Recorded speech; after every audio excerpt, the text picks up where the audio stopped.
compartilhar com você essa manhã uma palavra a respeito do Senhor e da Páscoa. Você pode enxergar o Senhor na Páscoa. A Páscoa é algo poderoso. Você sabe, você vive num país que dá muita ênfase no Natal, no suposto nascimento de Jesus, né? Porque Jesus nem nasceu em dezembro. Mas eu não quero entrar nesses detalhes aqui. Agora, o que a palavra de Deus diz que você tem que olhar e dar foco não é o nascimento. É óbvio que você não despreza o nascimento. Jesus jamais poderia ter entregue sua vida se não tivesse nascido. Mas o que redimiu você não foi o nascimento de Jesus. Não foi. O que redimiu você foi a sua morte. Foi quando Jesus entregou a sua vida na cruz. A minha concepção, a palavra mais poderosa de toda a Bíblia, o texto, a frase, melhor dizendo, mais poderosa de toda a Bíblia, é a frase está consumado. Quando Jesus disse está consumado, a palavra de Deus diz que o véu do templo se rasgou e nos deu acesso à presença do Pai. A palavra de Deus diz que os mortos ressuscitaram. A palavra de Deus diz que os enfermos ficaram sarados.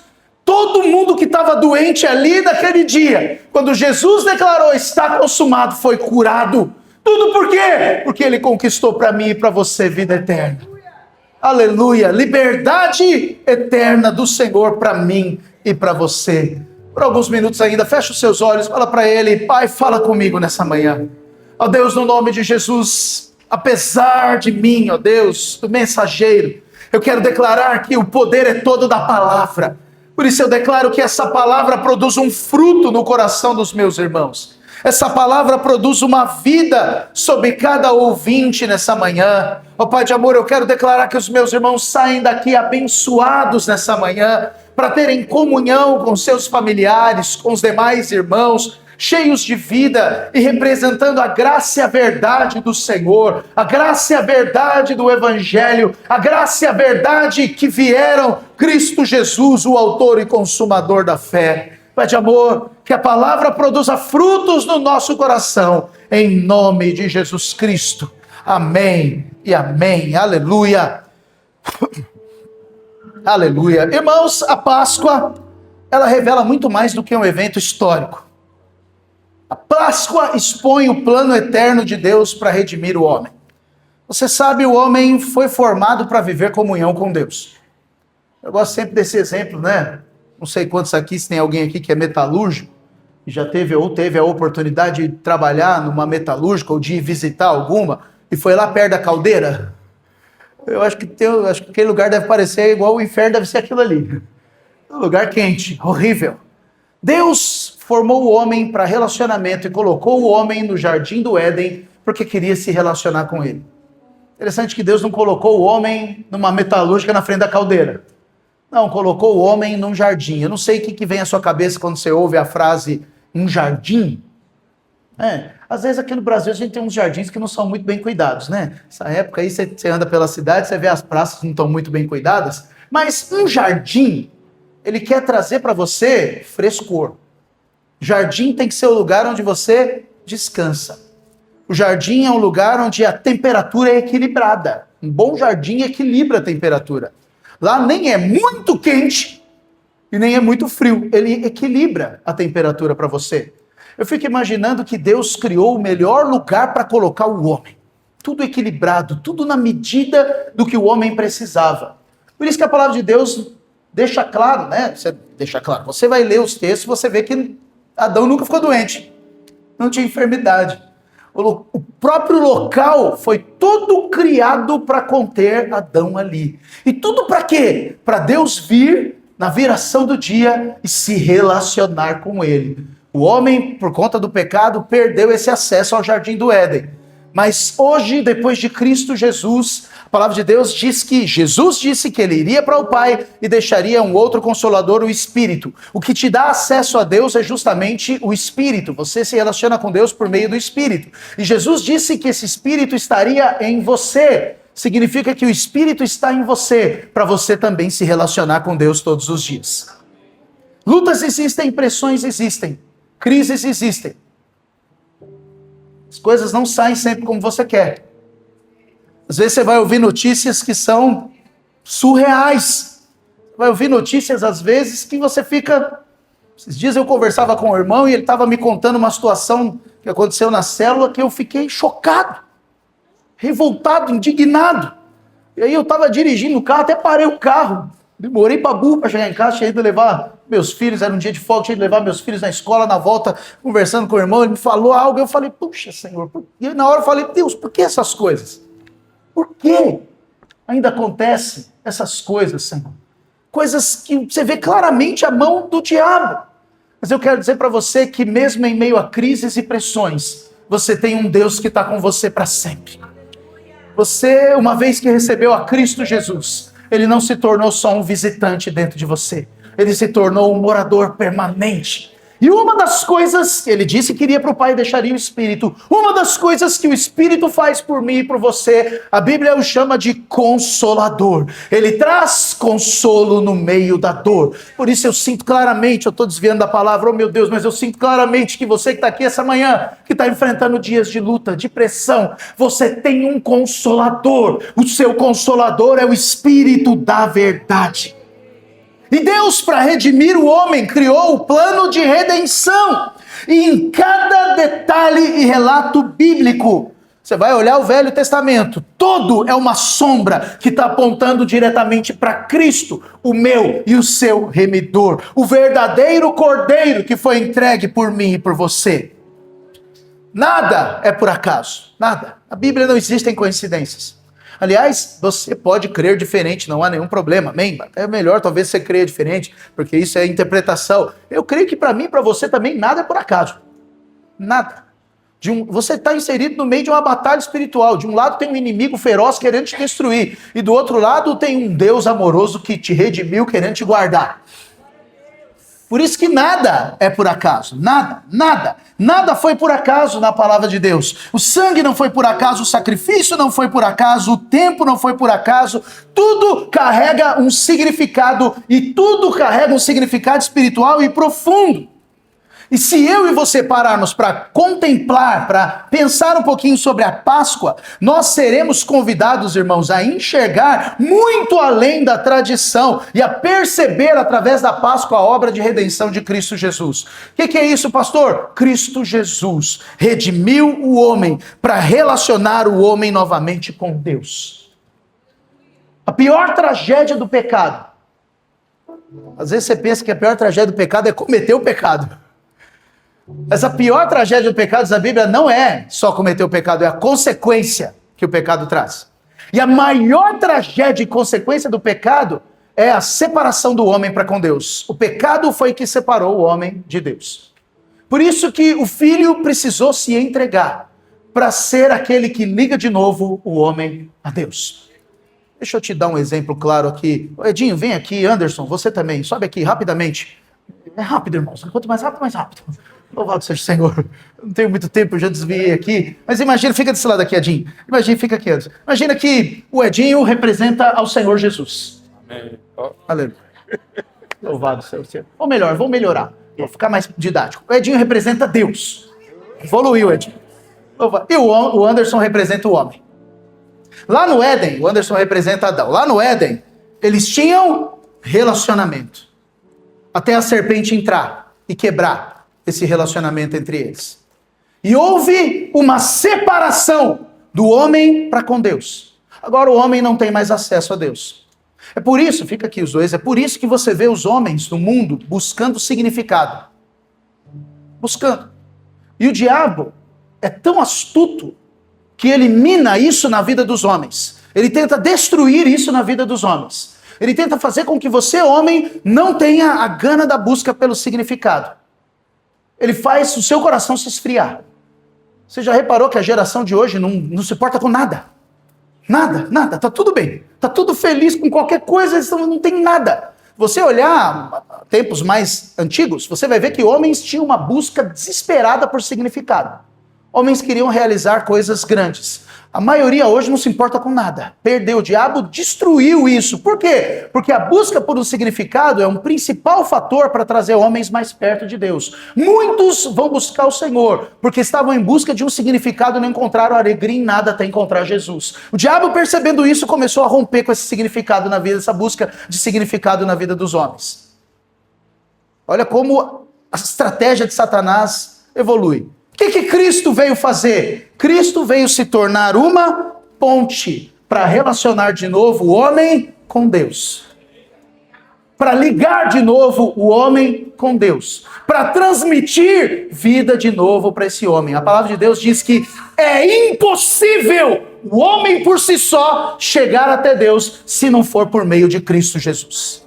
E a Páscoa, a morte, Jesus se entregar na cruz, foi o que trouxe de novo essa ligação. Sem Jesus não há ligação nenhuma com Deus. Você percebe, obrigado irmãos, você percebe que é por isso que essa geração é anticristo e não antideus. As pessoas até querem Deus. É muito comum você ouvir frases como, não, Deus é legal, quero Deus. Mas e Jesus? Não, esse Jesus aí, porque associa Jesus a uma religião. Mas Jesus não é uma religião. Jesus é uma ponte para ligar um homem caído a um Deus que é santo. Somente por meio de Jesus o homem pode ser santificado. Se não for por meio de Jesus, não há santificação. Então é nesse cenário que nós entendemos como Deus satisfez a sua justiça. Deus satisfez a sua justiça por meio de Cristo Jesus. É como se Cristo Jesus tivesse olhado para o homem, isso foi Deus, obviamente, por meio de Cristo, olhado para o homem e disse para ele assim, olha, você não tem como se justificar. Você nunca chegará até Deus. Essa palavra às vezes é muito forte, né? Eu me lembro que no começo do meu casamento eu falava às vezes algo assim para minha esposa, nunca, jamais, ela falava, nunca? Jamais? Eu ficava até, e agora? Ficava até pensando, nunca. Essa palavra é uma palavra forte. Nunca você chegaria até Deus se não fosse por meio de Jesus. Jesus se tornou o seu representante e assumiu a sua culpa. Assumir a culpa é assumir os seus erros, é pagar pelos seus erros no seu lugar. Para quê? Para você desfrutar de uma vida eterna com Deus. E tudo isso ele fez derramando o seu sangue. Quando Deus vê o sangue, Deus fica satisfeito pela sua justiça. E diante do sangue, Satanás precisa se calar de toda acusação, porque não há remissão de pecados se não for por meio do derramamento de sangue. Mas não podia ser qualquer sangue, tem que ser o sangue inocente. Por isso que a Páscoa é um tipo de Cristo. O Novo Testamento declara expressamente que o Senhor Jesus é o nosso Cordeiro Pascal. Jesus é o Cordeiro que derramou o sangue. Projeta para mim 1 Coríntios 5, verso 7. 1 Coríntios capítulo 5, verso 7, a Bíblia diz, lançai fora o velho fermento, para que sejais nova massa, como sois, de fato, sem fermento. Pois também Cristo, nosso Cordeiro Pascal, foi imolado. Cristo derramou o seu sangue para redimir a mim e a você. Cada relato do detalhe ali, cada detalhe da Páscoa, você vai depois a gente vai trabalhar muito com Êxodo capítulo 12 hoje, você vai ver nesse texto, não foi isolado em si mesmo, Deus tinha um plano ali para redimir o homem, Deus tinha um significado para redimir o homem, Deus tem um significado para trazer vida para você. Quando eu falo homem aqui, nesse sentido, eu estou falando de homens e mulheres, amém, irmãos? Amém? Presta atenção, por isso que eu te falei, aí eu falo agora eu falo especificamente de homens. Homens perderam o seu significado, perderam o sentido, perderam a gana, perderam aquele desejo de conquista, de aquilo que faz da essência um homem. O diabo tem trabalhado isso de maneira muito efetiva na vida dos homens. Homens têm aceitado qualquer coisa, têm se posicionado de qualquer maneira. Homens que terceirizam a liderança do seu lar, terceirizam para suas esposas, terceirizam às vezes para o líder de jovens. É muito interessante que às vezes, nada contra, irmãos, de maneira nenhuma, como igreja nós estamos aqui para ajudar e servir você, servindo seu filho, amém? Nossa, ninguém falou amém. Você falou amém, eu não ouvi. Aleluia. Aleluia. Mas nós não podemos ir até um nível que é sua responsabilidade. É seu acesso. Que você é o pai. Você é a liderança da sua casa. Mas homens têm abdicado dessa liderança. E tudo isso é um plano do diabo. Quando homens abdicam da sua liderança, mulheres precisam assumi-la. E isso se torna um peso extremamente alto sobre as costas das mulheres. E com isso, elas perdem a sua essência. Perdem aquilo que Deus as criou. Por isso Cristo Jesus veio entregar sua vida para recolocar as coisas na essência. Por isso que você não pode permanecer como você está. Não pode. Não pode. Você pode chegar do jeito que estiver. Talvez com falhas, com crises, com tudo desregulado, sem assumir seu caráter, seu papel de caráter, sua posição, mas não pode permanecer como está. Então eu me esforço para mudar, pastor. Não, porque o esforço não vai te mudar. Você corre para Cristo, porque quanto mais perto de Cristo, mais transformado você é. Quanto mais próximo de Jesus, mais você parece com Ele e mais cheio de graça você vai ser. Aleluia. João capítulo 1, verso 29, a Bíblia diz, no dia seguinte, viu João a Jesus que vinha para ele e disse, eis o Cordeiro de Deus que tira o pecado do mundo. 1 Pedro capítulo 1, verso 18, a Bíblia diz, sabendo que não foi mediante a coisas corruptíveis, como prata ou ouro, que fostes resgatados do vosso fútil procedimento que vossos pais vos legaram, mas pelo precioso sangue. O que te resgatou? Foi dinheiro? Foi sua posição? Foi sua família? Bem posta na sociedade? Foi o precioso sangue. Verso 19, mas pelo precioso sangue, como de cordeiro sem defeito e sem mácula, o sangue de Cristo Jesus. Ele te resgatou para você viver uma nova vida. Por isso quero te dizer, não aceite a vida velha. Ela existe. Ela existe. Ela faz ainda parte. Mas não aceite. Eu posso te dizer claramente, irmãos, às vezes você olha isso e fala, pastor está falando isso porque para ele é fácil. Não é. Eu tenho uma luta constante contra as minhas carnalidades que tentam me dominar. Quem anda próximo sabe. Minha esposa sabe, pastor Og já presenciou umas carnalidades. Pastor Edson gosta de me lembrar elas às vezes. Teve um dia que eu vou contar algo para você entender, né? Essa aí a Pamela estava, a Bruna acho que presenciou também, pastor Edson, pastor Og. Teve um dia aí que deixamos um andaime aqui, que a gente fez o serviço, deixou um andaime montado, 2 peças aqui, e aí o cara veio para tirar o andaime, irmãos, e eu não estava, eu e o pastor Og, a gente estava... Eu estava com o Ale, o pastor Og estava embaixo, o pastor Edson também, né? Não subimos, eu estava lá visitando o Ale estava no hospital, o cara veio retirar o andaime e ele se recusou a soltar uma peça do andaime. E aqui estava a Pamela, a Bruna e a moça que faz faxina. 3 mulheres e um cabra aqui que se recusou a pegar uma peça de andaime e soltar. Não sei você, mas um homem que se recusa a pegar uma peça de ferro e deixa 2 mulheres fazerem, ele tem um grave problema de ser homem para mim. E aí a minha carnalidade subiu na hora. Porque eu estava no lugar público, na frente dos irmãos, no telefone. E acho que o telefone estava na Viva Voz. E aí eu soltei os cachorros. Eu não vou dizer o que eu falei aqui, porque eu me arrependi na hora. E aí na hora os irmãos estavam do meu lado, arregalaram os olhos e falei, ih, azedou. E aí na hora a Pamela, né, do outro lado, eu percebi que estava no Viva Voz, aí eu pensei, azedou de novo. Oh, Deus eterno.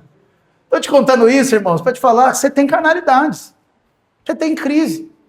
Vai ter a hora que as coisas vão sair do eixo. Você vai ficar revoltado. Eu fiquei muito revoltado. Que um homem que para mim perdeu o significado, não poder pegar uma peça de metal e deixar 2 mulheres fazer, um cara desse perdeu o significado da vida. Precisa urgentemente voltar a ser homem. Não entendeu quem ele é. Mas já estou ficando indignado de novo. Deixa eu me controlar. Oh, Espírito Santo. Aleluia. O grande fato, irmãos, é que nada é por acaso. E quando você se deparar com as suas carnalidades, não as aceite. Pastor, o que você fez esse dia? Eu fui embora para minha casa calado, irado. Dirigi ainda, acho que 1 hora, 2 horas, né? Nem sei quanto tempo a gente dirigiu. Deixei os irmãos, encostei o carro e falei, Senhor, eu preciso de mais do Senhor. Eu preciso que o Senhor me mude. Não dou conta, não. Essas coisas exteriores ainda mexem demais comigo. Ainda me deixam irritado demais. E o Senhor não é irritado com essas coisas. O Senhor é manso. E o Senhor é humilde. E eu falando com Deus nessa situação, não fui nem manso nem humilde, Senhor, mas eu quero parecer com Cristo Jesus. Perceba que o diabo, ele vai tentar te parar. Se você vai parar ou não, depende de você. Depende de você aceitar as acusações dele ou não. Depende de você invalidar o sacrifício da cruz ou não. Eu poderia aceitar a acusação do diabo e falar, não tem jeito não, vou viver desse jeito para sempre, eu sou assim mesmo, perco os estribeiros, fico nervoso, falo umas bobagens, eu já nem vou me arrepender mais, porque não adianta. Poderia, mas esse não seria o caminho. E essa não é a vida que Deus trouxe nem para mim e nem para você. Ele trouxe para mim e para você uma vida eterna e novidade de vida dia após dia. Por isso, quando você se deparar com as suas carnalidades, não as aceite, mas vai para Deus, vai para Ele e fala para Ele, Senhor, só o Senhor pode me mudar, eu não consigo. A minha carnalidade de hoje é a prova que eu não consigo ser transformado, mas em Cristo Jesus eu posso todas as coisas. Êxodo capítulo 13, verso 4, não precisa projetar. A palavra de Deus diz que hoje, está um texto dizendo, mês de Abibe estáis saindo. Só até aqui, não vou projetar tudo. Eu quero dar foco para você nessa palavra Abibe. Essa palavra Abibe, no original, na tradução, seria como desabrochante. Seria como florescer. Seria como, na tradução, algo tenro, algo verde. Você sabe que o desabrochar e o florescer aponta para o início da vida. Você percebe as coisas florescendo, você percebe que o inverno, o tempo ruim, o tempo de morte terminou. Quando vem a primavera e as flores começam a desabrochar, começam a brotar ali, talvez para você entender melhor. A palavra de Deus diz que no dia que nós cremos em Cristo Jesus, no Senhor, nós fomos salvos. E a vida floresceu dentro de nós, desabrochou dentro de nós e nos trouxe para uma nova história, para um novo tempo. O dia que você converteu, o inverno terminou na sua vida para viver uma nova vida com o Senhor. Significa que você nunca mais vai ter problema? Não, você vai ainda ter problema. Você vai ter problema porque você ainda está em processo de transformação. Mas agora você tem um novo e vivo caminho para seguir, Cristo Jesus. Êxodo capítulo 12, verso 1. Projeta para mim, Êxodo capítulo 12, verso 1. A palavra de Deus diz o seguinte: disse o Senhor a Moisés e a Arão na terra do Egito: este mês vos será o principal dos meses, será o primeiro mês do ano. Falai a toda a congregação de Israel, dizendo: aos 10 deste mês, cada um tomará para si um cordeiro, segundo a casa dos pais, um cordeiro para cada família. Então, primeira coisa que tem que ficar clara aqui, que essa afirmação de Êxodo capítulo 12, verso 1, de 1 a 3 aqui, ela está correta.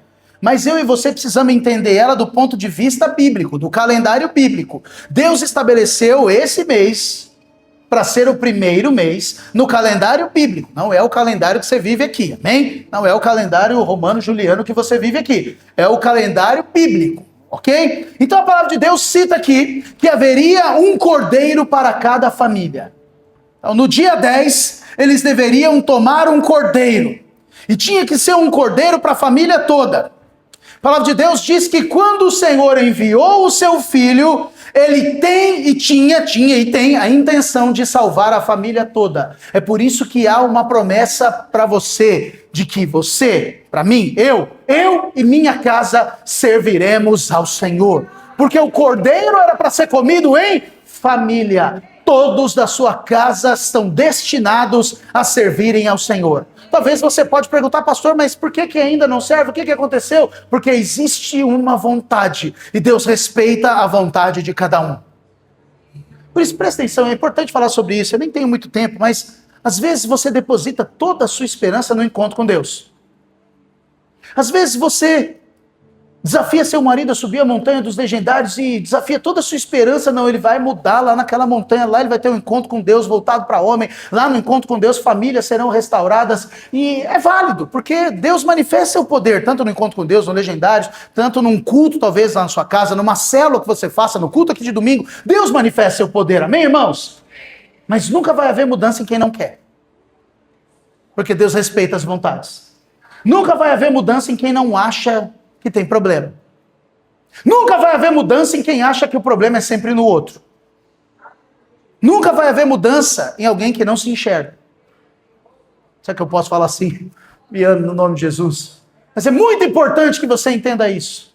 Porque Deus, por meio de Jesus, não força ninguém a crer. Ele abre e mostra um caminho. Você decide entrar no caminho. Quando você decide entrar no caminho, que Cristo Jesus é caminho, verdade e vida, toda transformação vai ser providenciada para você. Mas ainda assim você pode escolher não ser transformado, e Deus respeita você. Mas o poder está à sua disposição. E no dia que você buscar, a Bíblia diz que você o encontrará. A palavra de Deus diz que para você encontrá-lo, você precisa buscá-lo de coração. E ele vai se manifestar para você. Mas nunca disse que ele obrigará ninguém a ser transformado. Às vezes você desacredita as coisas. Eu ouvi já frases de irmão dizendo: eu não vou ficar na igreja não, porque... Eu vou usar aqui o Edinho de exemplo, porque o Edinho não faz isso. Amém, Priscila? Mas eu não vou ficar na igreja não, porque o Edinho é meu parente, ele está aqui na igreja e ele é carnal e não é transformado. Que desculpa ridícula. Que desculpa mais tola. Eu vou me destruir porque o outro não quer ser salvo. Que tolice enorme é essa? Você precisa ter a luz do Espírito para rebater essas falas. Porque cada um vai ser transformado à medida em que se abre para ser transformado. À medida em que você busca, você encontra. À medida em que você bate, portas se abrem. Quero dizer para você, líder de célula, sua célula não vai avançar se você não clamar. Sua célula não vai avançar se você não for para o Senhor. E dizer para ele sabe, você também tem que ganhar essa revelação. Deus, não consigo fazer esse negócio crescer, preciso do Senhor. Sua célula nunca vai avançar se você não pegar aquele que você acha que é difícil e pregar o evangelho para ele. Nunca vai avançar se você não romper a barreira do medo dentro de você. Vença com ele no nome de Jesus. O cordeiro é para a família porque ele tem a intenção de salvar a família. A salvação, ela é individual, mas as promessas são para toda a família. E a promessa é para sua casa. Alguns podem não crer na promessa, mas você continua crendo e orando, porque o Espírito vai moldando corações. Eu me lembro de parentes duros. Eu tive um parente que foi para o encontro e que eu pensava assim: esse não vai nunca. Esse não converte, que esse acaba ruim demais. Meu Deus do céu.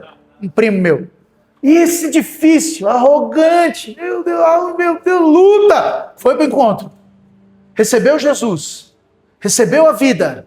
Depois ele não quis permanecer, mas a vida foi dada para ele. Ele fez uma escolha. E isso é que eu acho mais lindo em Deus. Essa para mim é a grande diferença de Deus, por meio de Cristo Jesus, e de Satanás. Satanás não respeita suas escolhas. Satanás, a Bíblia diz que ele está ao derredor, esperando uma brecha para tentar destruir. Ele não quer saber se você quer ou não quer ser destruído. Ele está esperando a brecha. Se der a brecha, ele vai tentar destruir. Ele não está nem aí. Deus não. Deus, eu vou parafrasear o versículo, amém? Amém? Não estou reescrevendo Bíblia não, só para trazer ilustração para você, amém? Deus também está ao seu derredor, esperando o seu coração aberto para te abençoar. Como o diabo está esperando uma brecha para destruir, Deus está esperando um coração aberto para entrar com favor. Mas ele nunca força, o diabo força.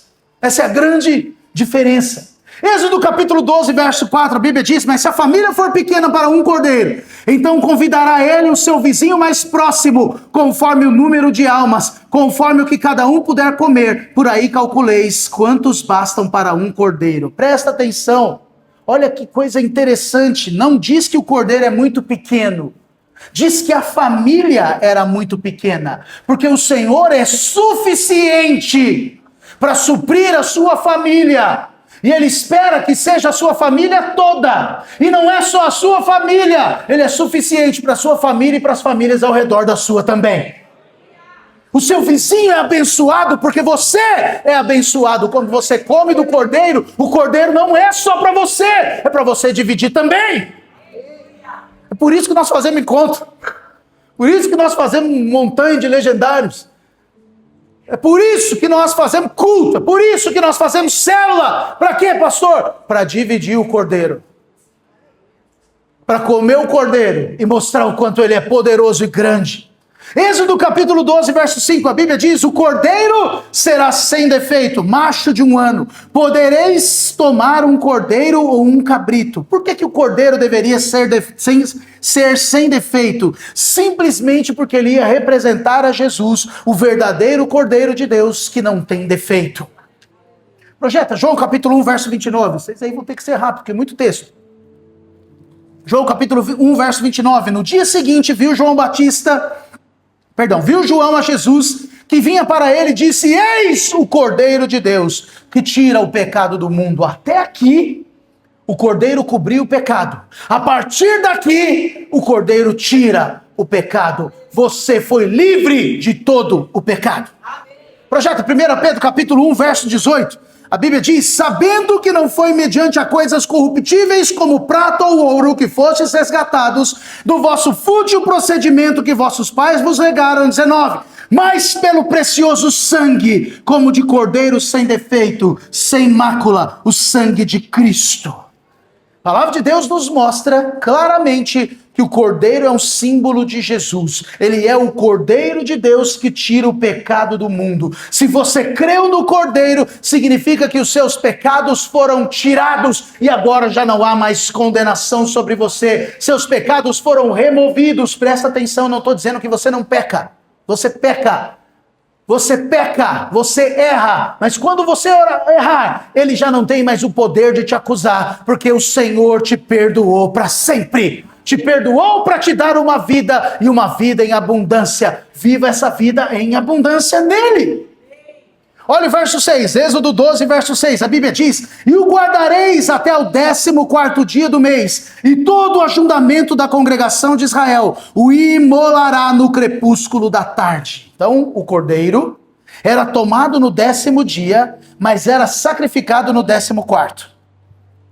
Coisa interessante, né? O cordeiro de 1 ano é um animal amável. Provavelmente as crianças ali se afeiçoavam a ele, ficavam ligadas emocionalmente. E aí ele estava ali 5 dias com a família. Por que ele ficou ali guardado 5 dias com a família? Porque ele não podia ter defeito.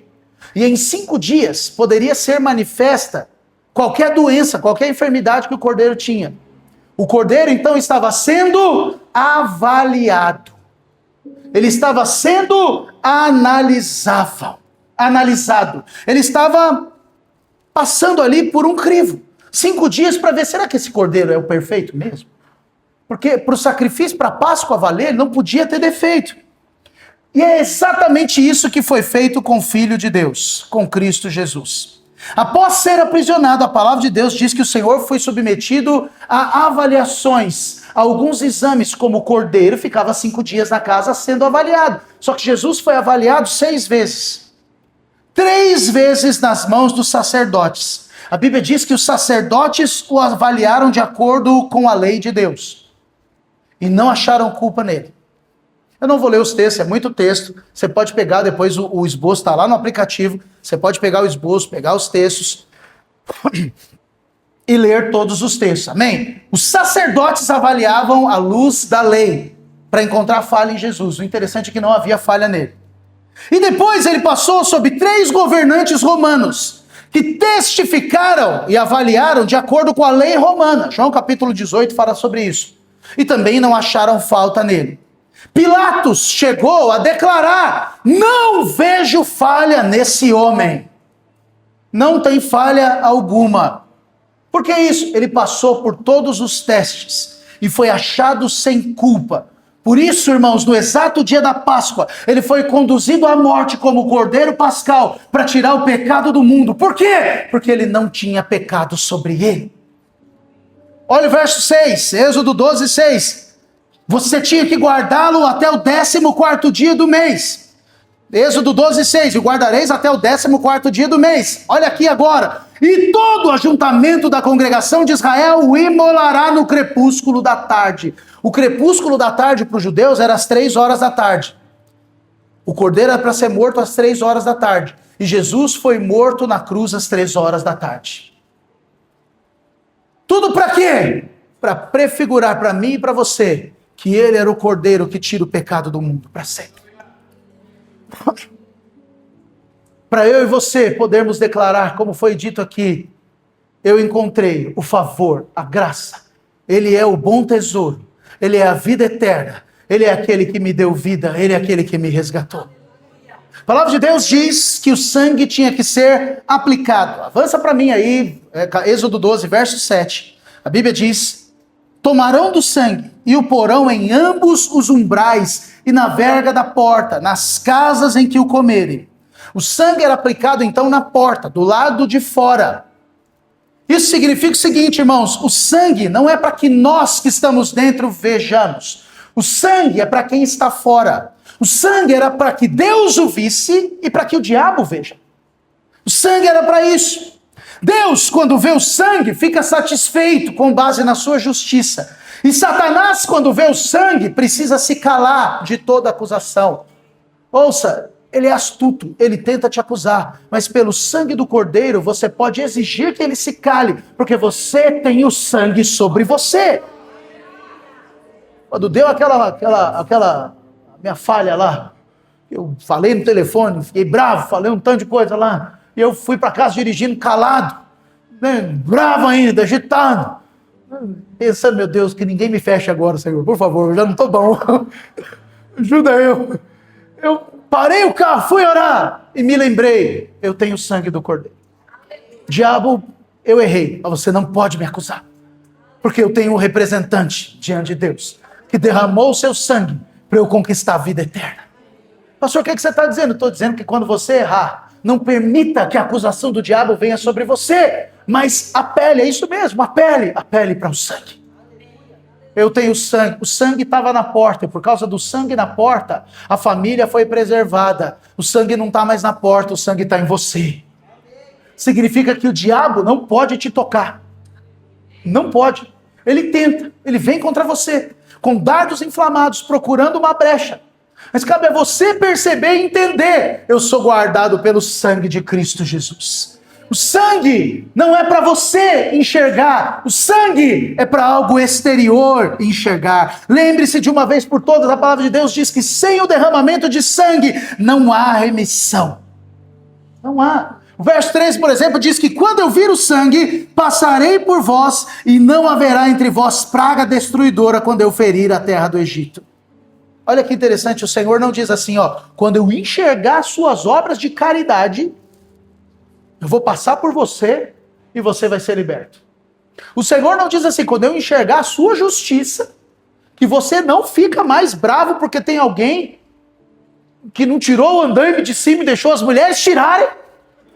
Quando eu enxergar isso na sua vida, então eu vou te redimir e você vai encontrar favor. Não é isso que ele diz para mim, nem é isso que ele diz para você. Ele diz o quê? Quando eu vir o sangue. Pastor, o que você está dizendo? Não é você que se purifica. O muito que você pode fazer é se abrir para o amor dele. É o máximo que você chega. O máximo que você chega talvez é ir atrás dele e falar, Jesus! O máximo, depois de entender que ele que te chamou. Porque quem não entende que ele chamou, se sente arrogante o suficiente para ser guardado por ele.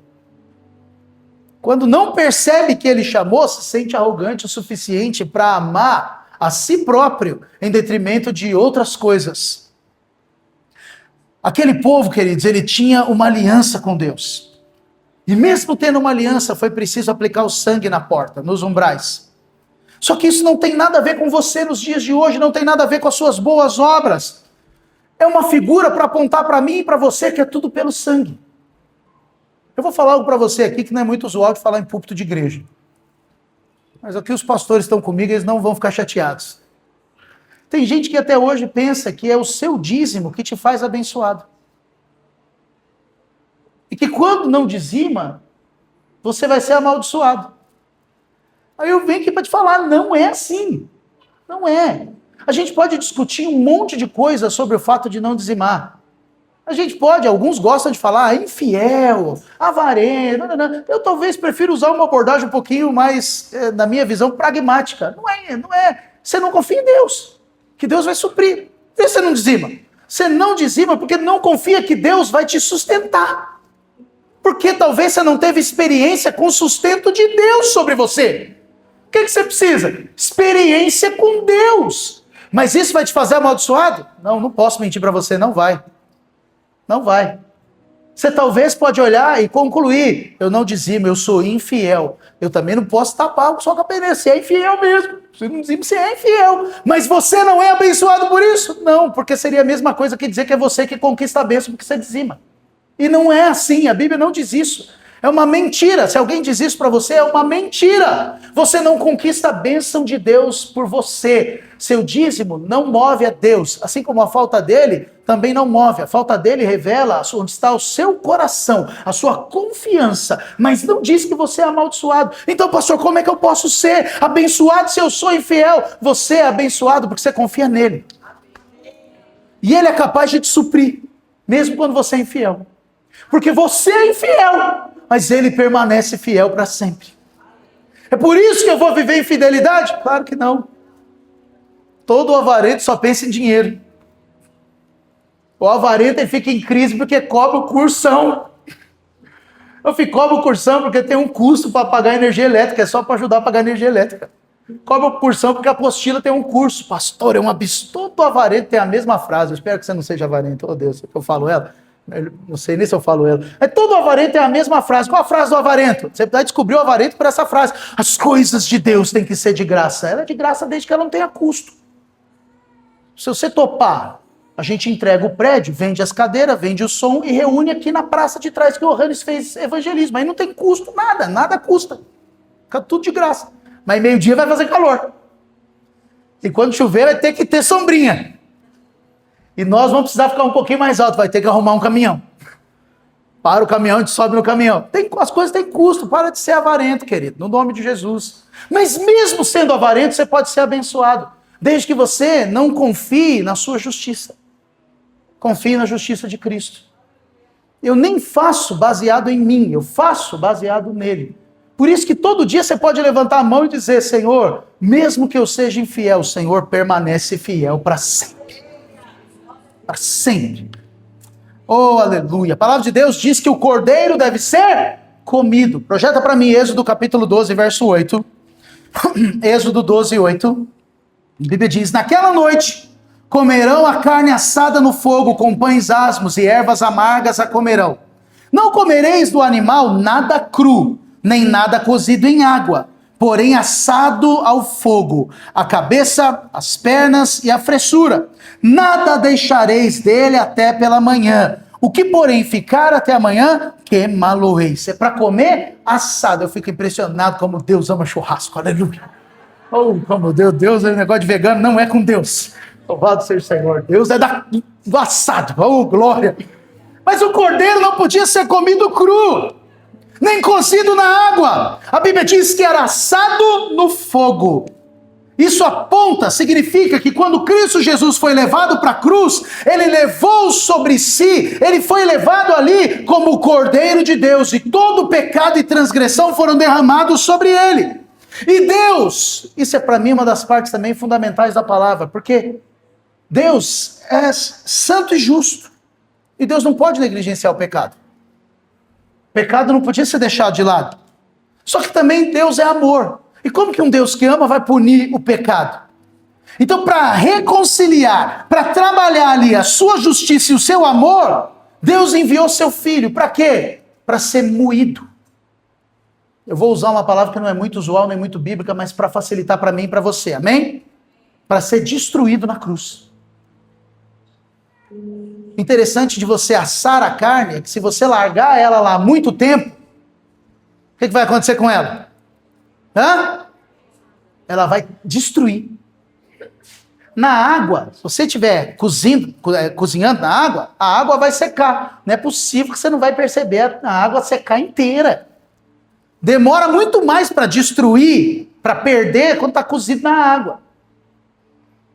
Cru, então, nem se fala. Cru ele vai largar de lá, talvez vai apodrecer, demora muito mais, mas no fogo não é rápido. Se você não perceber, você destrói. Você mói, acabou. O que isso aponta para mim e para você? Deus tomou da sua ira e derramou sobre Cristo Jesus. E ali a ira de Deus, ela é como um fogo de justiça purificador. Eu sei que talvez você e eu, como eu, a gente novinho, talvez eu estudei em colégio de freira. Acredite, você acaba sendo ensinado algumas questões lá que são tradições do país. Você vive num país que é tradicionalmente religioso e católico. Eu sei que falar sobre esses assuntos não são os melhores, as pessoas não gostam muito, mas você precisa entender claramente, querido, Cristo Jesus foi entregue para ser consumido. E você não foi salvo do inferno. Você foi salvo da ira de Deus. Um dia, o Senhor vai vir para buscar os seus filhos. E a Bíblia diz que o Senhor julgará as nações da terra.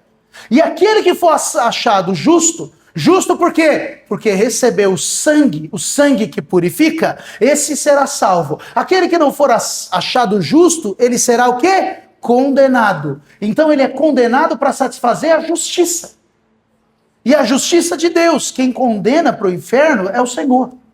Por quem não foi justificado por ele. Por isso que eu e você estamos aqui, para espalhar o evangelho, para falar de Cristo Jesus, para dar a oportunidade do homem ser redimido e ser salvo da ira de Deus. O que condena é a ira de Deus. Mas Cristo Jesus veio para dar vida, e vida em abundância, e para satisfazer a ira de Deus. Por isso eu quero dizer para você, você não vai precisar passar pelo fogo da ira de Deus. Porque você recebeu a justiça de Cristo Jesus. Sabe, eu senti muito forte aqui no início, quero dizer isso de novo para você. Não sei se algo assim que eu sou incomodado pelo Espírito, ser um pouco mais sensível a ele. Mas querido, se você errou, pisou na bola, e essa falha está te acusando, está te afastando dos irmãos, porque você está com medo de ser descoberto, está com medo por causa das suas falhas do passado, quero dizer para você que Cristo Jesus sofreu a condenação no seu lugar. Viver aqui se punindo e se condenando é rejeitar o sacrifício do Cordeiro na cruz. Eu sei, pastor, que alguns ensinam que você tem que ficar ruim, você tem que ficar triste, introspectivo, mal, mas eu quero dizer para você, isso é lei, a mais horrível. Não viva pela lei, viva pela graça, viva pela justiça, viva pelo sacrifício de Cristo, viva pelo sangue, não viva pela demanda, viva pelo favor. Quando você errar, o dia que você errar, experimenta, faz esse teste. Não erra de propósito, não. Mas o dia que você errar, seja o mais cara de pau nesse dia, vai para ele. Fala, Senhor, eu vim aqui sem merecer. Mas hoje que eu não estou merecendo mesmo. O dia que você gritar no telefone porque alguém não fez o que você queria, vai para ele e fala, hoje eu vim aqui receber, Senhor. E faz o teste para ver o quanto você vai ser abençoado por ele. Porque não depende de você. Não depende. Ah, pastor, meu casamento é ruim, eu errei. Talvez você errou mesmo. Erros acontecem. Aliás, arrisco a dizer que a maioria dos casamentos ruins é porque ambos erraram. Alguém errou. Quem errou, pastor? Os dois. Não tem jeito. Mas e agora? Não tem mais jeito? Tem. Vai para ele e fala, Senhor, errei. Só o Senhor pode restaurar. Mas por que muitas coisas são destruídas? Porque as pessoas entregam os pontos. Agora já foi. Agora não dá mais para voltar atrás. Sabe o que é isso? Isso é remorso. Remorso não traz vida para você. Remorso para você. A vida vem quando você vai para Deus e come do cordeiro para dizer, vim aqui comer do cordeiro, vim aqui receber sem merecer, vim aqui para ser abençoado. Quanto mais você se alimenta do cordeiro queimado na cruz pelo fogo do juízo, mais nutrido você se torna. A palavra de Deus diz que no dia seguinte, depois do cordeiro ser consumido na cruz, destruído na cruz, não tinha mais nenhum enfermo. Antes tinha enfermo. Depois eles ficaram curados. Totalmente curados. Mas não é só isso. A Bíblia diz que não havia mais pobre. Porque a palavra de Deus diz que na cruz ele se fez pobre. Para que pela pobreza dele nós nos tornássemos ricos. 2 Coríntios fala sobre isso. Projeto, Salmo capítulo 105, verso 37. Salmo 105, 37. A Bíblia diz, então fez sair o seu povo com prata, ouro, e entre as suas tribos não havia um só inválido. Já pensou sobre isso? No Egito o povo era pobre e doente. Você já viu escravo ter condição boa? Escravo vive vida insalubre. Escravo não tem direito. Então num dia eles estão pobre, com a vida destruída, tudo purulento, cheio de doença. Come do cordeiro, no outro dia vai embora, é liberto, sai curado e rico. Sim, porque escravo não tem, não sei se você sabe, uma das coisas do escravo é não ter salário. Escravo não tem salário. Vai ganhar indenização no final das contas.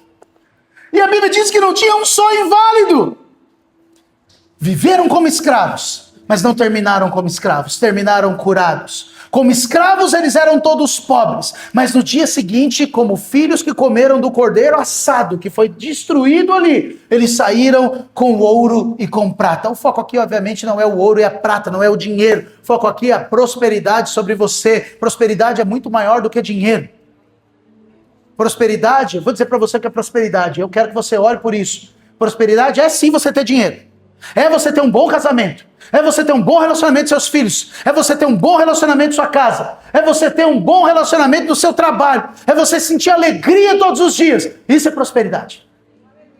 Você pensa que ter dinheiro é próspero. Se fosse assim, todo rico era feliz. E tem rico que não é. Eu me lembro que no começo da minha carreira profissional, eu trabalhei, fazia outra faculdade, cursava outra coisa, estava outra coisa, e eu trabalhei com um advogado. Fui lá trabalhar com advogado. Eu trabalhava no pior setor que tem, de busca e apreensão de carro. Ô, luta. E eu me lembro uma vez que a gente foi, né, e eu trabalhava ali gerenciando uns caras que tinham que encontrar o carro, depois tinha que levar um oficial de justiça para pegar o carro para levar embora para o banco de novo. Ô, trabalho ruim, meu Deus do céu. E uma vez a gente foi atrás de um empresário rico, que tinha falido.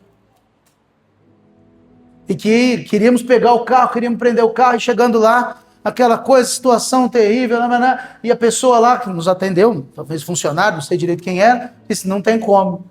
Mas não aí a gente ficava todo, né? Imagina, eu jovem, oh Deus, arrogante até o tutano, uma ordem judicial. E ele disse, então você vai lá no cemitério, porque ele se matou ontem, por causa de dívida. Você já ficou na sua vida sem ter o que falar para alguém? Na época eu fiquei, oh Deus, o que fala agora? O que faz? Essa parte eu não cheguei no manual. A faculdade não falou como é que faz essa. Pois é, se matou por causa de dívida. Era rico, perdeu um pouco de dinheiro, poderia ter construído tudo de novo. Se matou. Deu um tiro na têmpora, por causa de dívida. O dinheiro não é o que traz felicidade. E se a sua felicidade for o dinheiro, quando você perder o dinheiro, você vai fazer igual a ele. Vai ficar ruim. Talvez não chegue ao ponto de se matar, mas vai ficar ruim. O dinheiro não é a prosperidade. A prosperidade vai muito além. A palavra de Deus também diz que não podia comer o cordeiro cru. Então o que é comer o cordeiro cru? Hoje em dia, aqueles que não creem na redenção de Cristo, mas tentam se relacionar com Deus, eles estão comendo do cordeiro cru. O que é isso? Eles enxergam Jesus só como um modelo de vida. Não enxergam Jesus como uma provisão que Deus nos deu. Não enxergar Jesus como uma provisão de Deus para você é tentar comer o cordeiro cru. É tentar se relacionar, mas só porque Jesus era um cara legal. É quando você escuta, eu já escutei essa frase muitas vezes, é quando você escuta falar, não, Jesus é até legal, o duro é o fã-clube. O fã-clube é você. Não, Jesus não é o cara legal. Jesus é o Salvador. É o Remidor. É o Pai eterno. A palavra de Deus também diz que o cordeiro não podia ser cozido na água. Comer Cristo dessa maneira reduz a sua morte ao mero martírio humano. Tem um monte de religioso que para ele, Jesus só sofreu e morreu ali na cruz. Só foi martirizado. Tem muita gente que não crê que Jesus morreu pelos nossos pecados. Para ele é como se Jesus fosse morto só por um sistema político da época. São aqueles que às vezes pregam que o grande problema eram os romanos e os judeus, porque fica na discussão de quem matou Jesus, romano ou judeu. E se você conversar com um judeu, ele vai fazer de tudo para te convencer que ele não mataram Jesus. Quer dizer, para eles, tanto faz como tanto fez se ele é o redentor ou não, eles estão querendo descobrir por quem matou. Você já conversou com alguém que foi falar para você de coisas irrelevantes? Às vezes você está lá ocupado, pensando em algo importante, vem alguém e fala algo irrelevante para você. Quem tem filho sabe o que eu estou dizendo, né?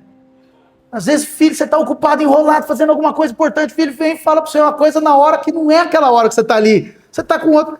Você percebe que às vezes você nem presta muita atenção, porque você está com a cabeça em outro lugar, com outra preocupação. Essas pessoas que agem assim negam a divindade de Cristo Jesus. Projeta para mim Êxodo capítulo 12, verso 11. A Bíblia diz: dessa maneira comereis lombos cingidos, sandália nos pés e cajado na mão. Comê-lo-eis à pressa, é a Páscoa do Senhor. Era para comer vestido, pronto, sandália no pé. É como se você chegasse na sua casa. Como é que come o cordeiro em casa, pastor? Vou exemplificar para você. Eu já estou de mochila nas costas, tênis calçado. Você é paulista, um bom paulista usa mochila. Estou de mochila nas costas, pé calçado, estou pronto para sair. Senta e come aquele trem, até te conhece, assim que era para comer. Por que era para comer desse jeito? Porque tinha que sair. Era para comer o cordeiro e ser liberto. Comer o cordeiro aponta em liberdade. Não dá tempo para ficar depois pensando o que vai fazer. Não dá tempo para ficar pensando o que eu levo. Já saiu para viajar... Agora, será que eu falo isso? Vou falar. Já saiu para viajar com alguém que vai fazer a mala no dia? Eu imaginei. Imaginei que ia sair uma dessa. Vai fazer a mala no dia. Ou eu vou melhorar. Viagem e mala no dia, às vezes é mais...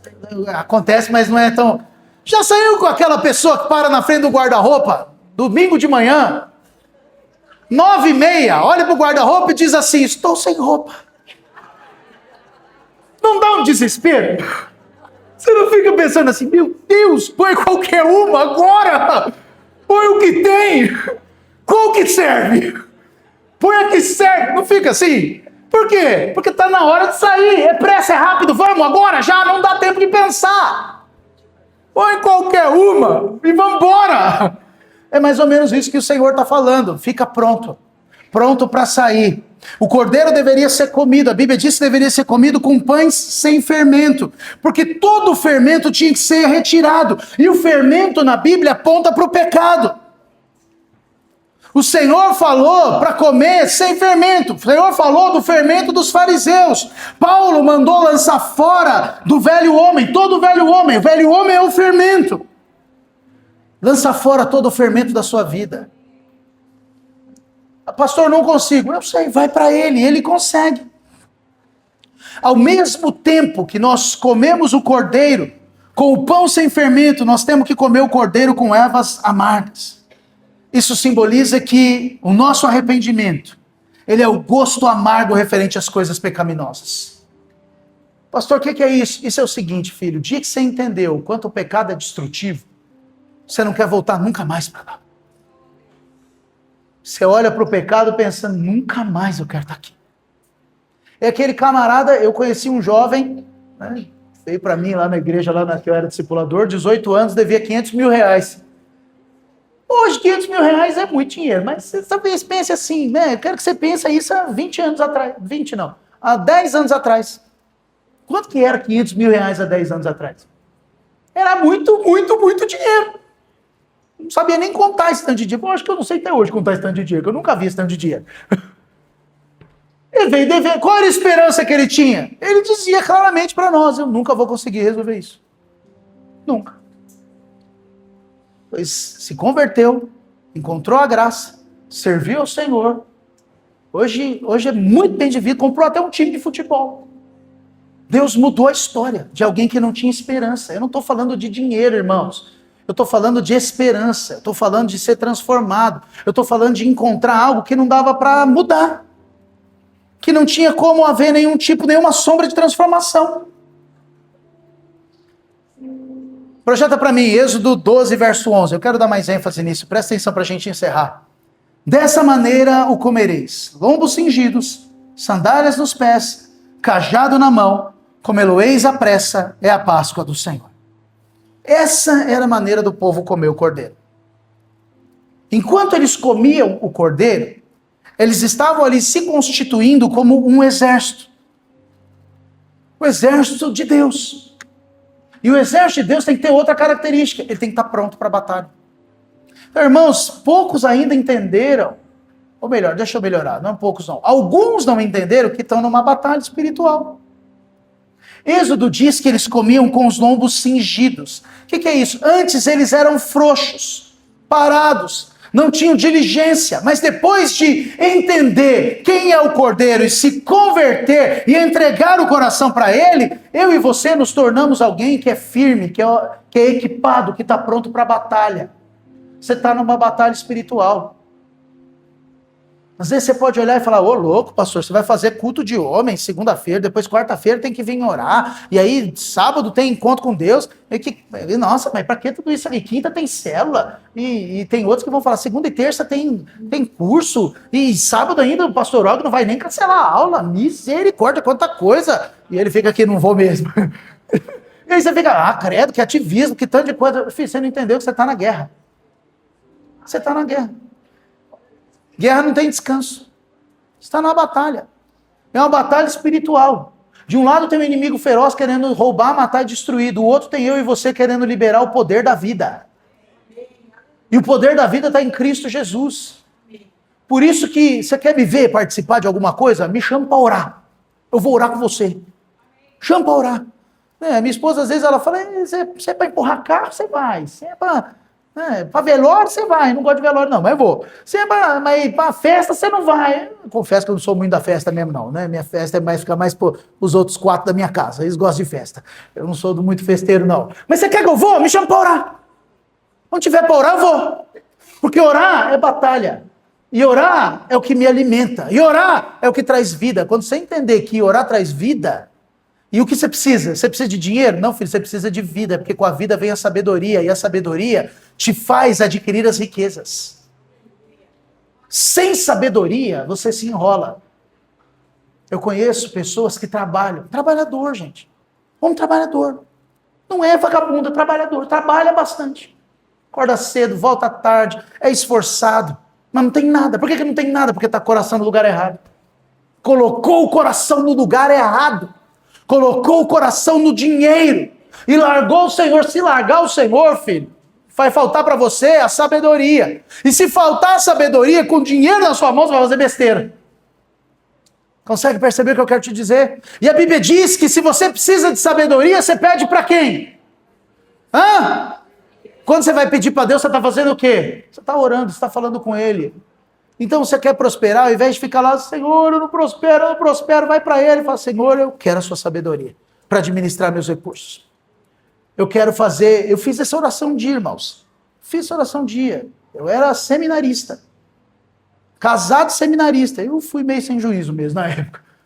Se você não sabe, seminarista é o seguinte, ele junta moeda para comprar um gomo de linguiça para dividir por 3. Esse é o seminarista. Ele não tem recurso mesmo. E é pastor, que absurdo, não pode viver. Não, tem que ser isso mesmo, porque é ali que ele vai adquirir fé para depois, quando ele se tornar pastor, ser sustentado pelo Senhor. Muitos desistem aí. Por que desistem? Porque realmente não foi chamado por Deus. Só vai realmente quem foi chamado, vai até o final. E é impressionante, eu estou te falando como testemunho vivo. Deus supre nos mínimos detalhes. Mínimos detalhes Deus supre. Mas tem bastante emoção. Mas uma emoção atrás da outra. Todo dia uma emoção nova. Mas Deus supre. Deus supre, às vezes, com aquele golzinho nos 45, nos 48 do segundo tempo. E você fala, acabou, não tem mais chance, meu Deus. Aí ele supre. Você fala, ufa, aleluia. Louvado seja o Senhor. O que está acontecendo ali com esse seminarista? Ele está sendo ensinado, trabalhado, burilado, como o pastor Wilson ensinou. É uma pedra. Então, irmão, se você gosta de muita segurança e pensa que você... Não, pastor, eu preciso de segurança e tem um chamado, não vem para o chamado ministerial, não.